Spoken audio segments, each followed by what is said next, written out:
Hello everyone, wave 1 of the PTU is upon us. The NDA is down, so I thought I'd give a quick start guide to help people get started because a lot of stuff has changed. I'm not going to waste any time, I'm going to get straight into it. I recommend first thing you do is go into free flight so you can rebind all your controls because the controls have changed substantially. So I definitely recommend doing that. Alright, so we're going to go into the menu. We're going to start with game settings. So you're going to see some new stuff here. For example, you're going to have HOTAS thrust invert toggles. That allows you to toggle if you bound your HOTAS, you're going to be able to toggle so that you can reverse your thrust, or you can go to another behavior, which I'll discuss. Another one is speed limiter defaults on. You can see I have it as no. It'll be yes initially for you. So depending on how you set things up, you can decide whether you want your speed limiter on or off when you load in. Speed limiter basically limits your maximum speed. So instead of the old cruise mode, you have that. So that's how you can control, make sure you don't get too fast. Okay, so audio, I wanted to mention this, sound effects volume. So if you're like me, you probably set it low so that you can hear people in voice chat or whatever. And it's not too loud, but maybe consider setting it a little bit higher than you normally do, because one of the things they want feedback on is the cockpit audio, and obviously a lot of it's very subtle, so it would help to have it a little bit louder so you can hear everything and give good feedback on that. I'm going to leave it low here for the video just so you guys can actually hear me. All right. Controls, you're going to see some new stuff like speed range, absolute, inversion settings, stuff like that. So definitely take a look because there's some stuff that's different here. Key bindings, this is really what I wanted to show here in the menu options. All right, HOTAS users, pay attention here. You go to your joystick HOTAS, you go to flight movement.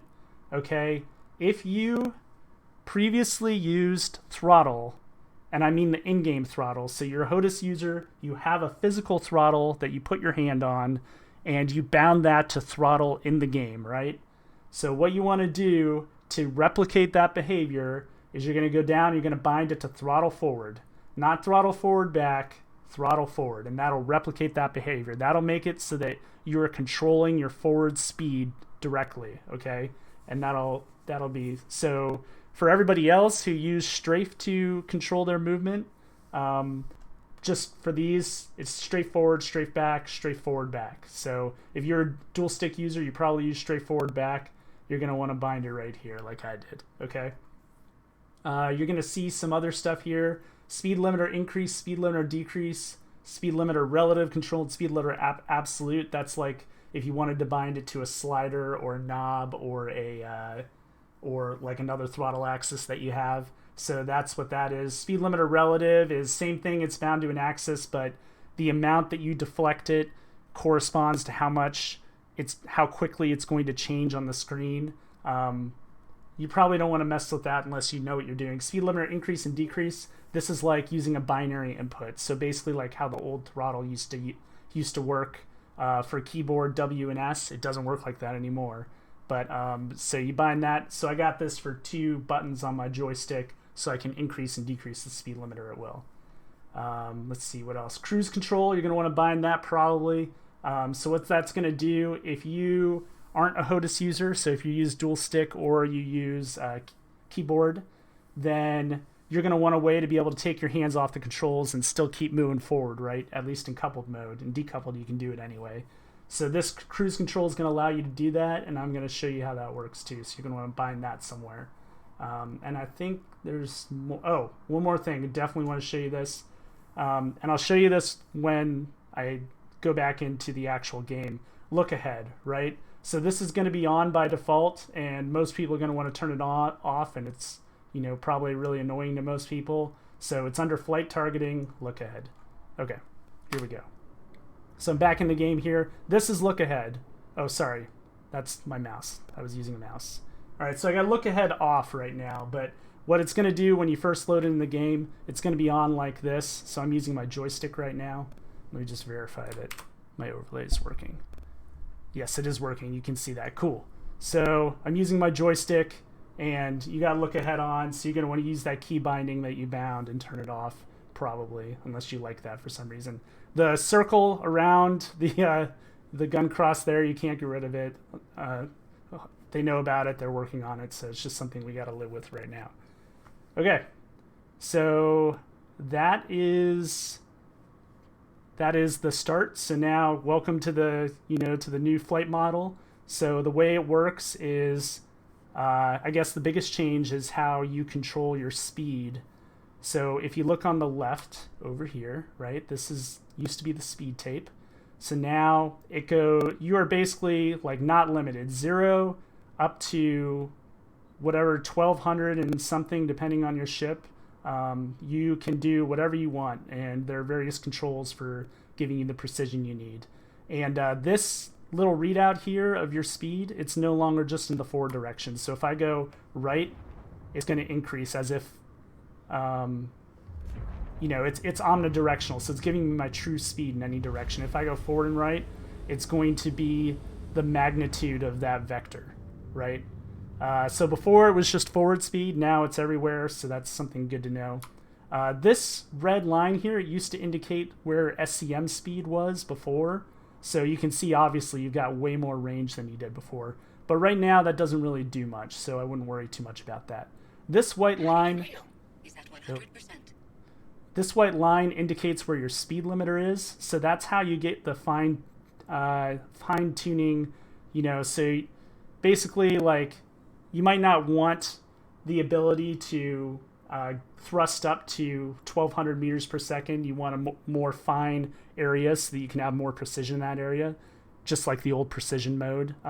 But also, a lot of people, when they're just dogfighting, they set it for SCM. So I'm going to use my keybind that I bound to toggle the speed limiter, right? Because I have it off by default. So I toggle the speed limiter on, and look, it's like automatically at the previous SCM limit by default. So this means that I'm going to thrust up, and it's going to keep me there, right?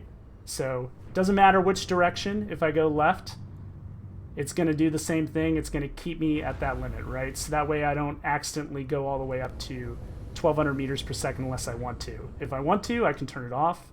Easy, right? And then what you've got is you've got the speed limiter control. So I've got mine bound to buttons, right? So I can change it. So I can change how much speed I can thrust up to. So if I want a lot of precision, I'm going to set it really low, right? So now if I like go 75% forward on my left stick, it's going to go to 75% of whatever that white line is. So that's pretty cool, right? So like if you, let's say you don't want to do a decoupled mode landing, which is by far the smoothest. So I'm going to come in here and I can position myself over the pad, lower my landing gear, which works exactly like before, except it's got a new icon in the lower right corner. Deployed. And then, so I want to like come down I don't want to jerk down, right? I want to come down even slower, so I can like set this thing all the way down. Look at that. All the way down till it's like almost nothing. And then I strafe down. Check this out. Even farther. Strafe down, and now I'm going super slow, right? Landing complete. Whereas if I had it all the way up, I don't know why it's changing so slow. If I had it all the way up, look how much thrust I have, right? So, and then if you wanted to get it even more precise, I would make it that low, and then I would also switch into decoupled mode. So let me get a little bit closer here, and I'll switch into decoupled. And then the decoupled looks like that little broken chain in the lower right corner of the HUD now. And then I just tap in a little bit of downstrafe. I can come down nice and slow. Ba-boom. Landing complete. There you go. Complete. And then I can come up nice and slow too. So that's it.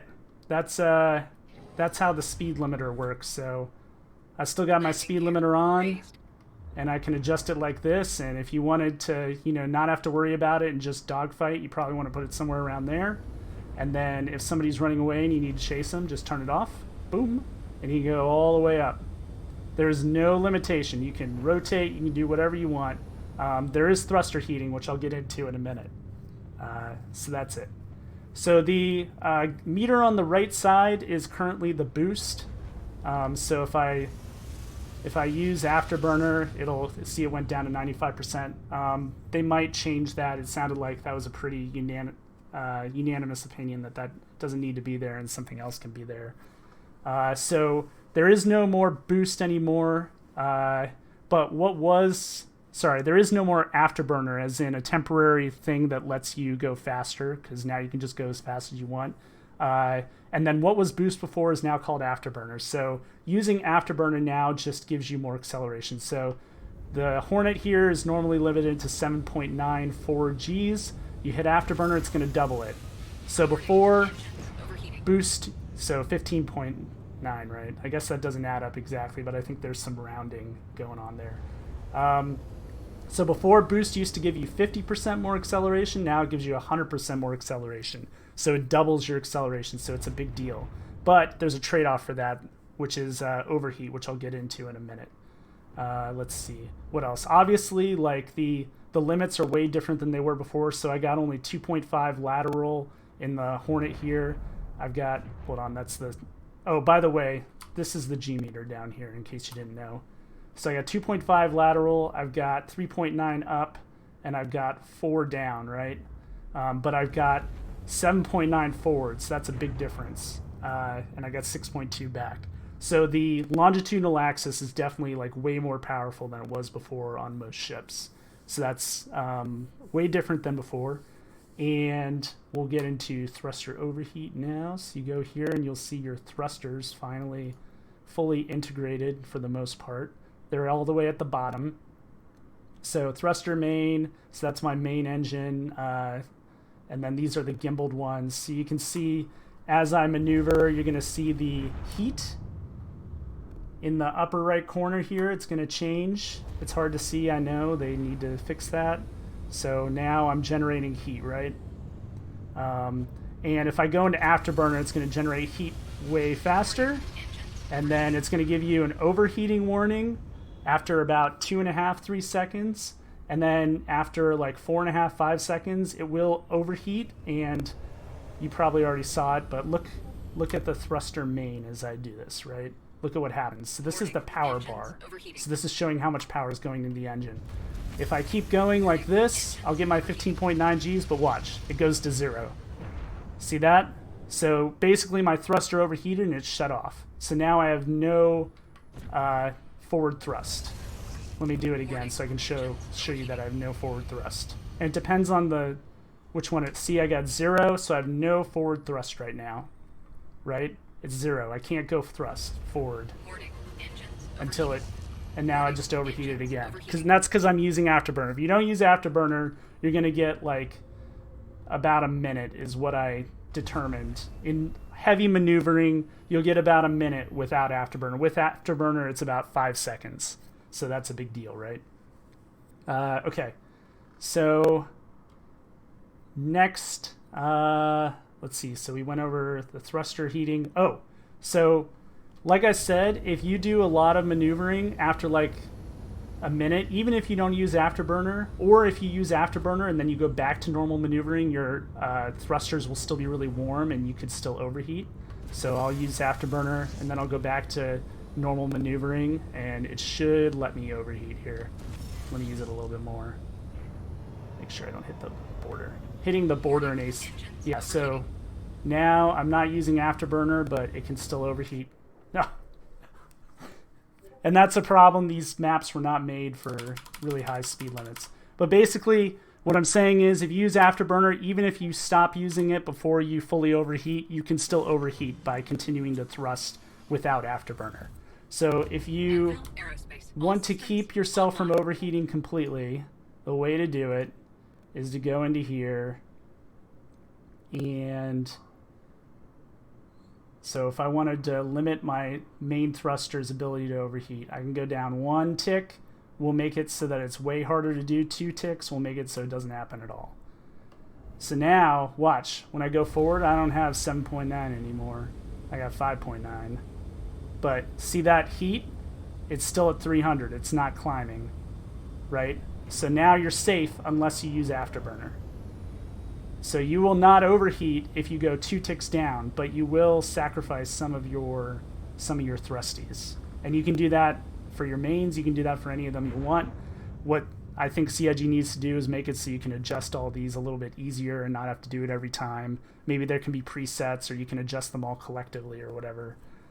But it works the same for all of them, right? Right now they all overheat about the same amount of time, and they all are corrected just by doing that. So that's something that the AOTW folks actually discovered today. Let's see, what else is new? I guess that's pretty much it. I guess I can go through some maneuvers now. So I'm going to leave that so that my thruster is downclocked a little bit, I guess. Is overclocked, underclocked. And I'm going to show, so if you wanted to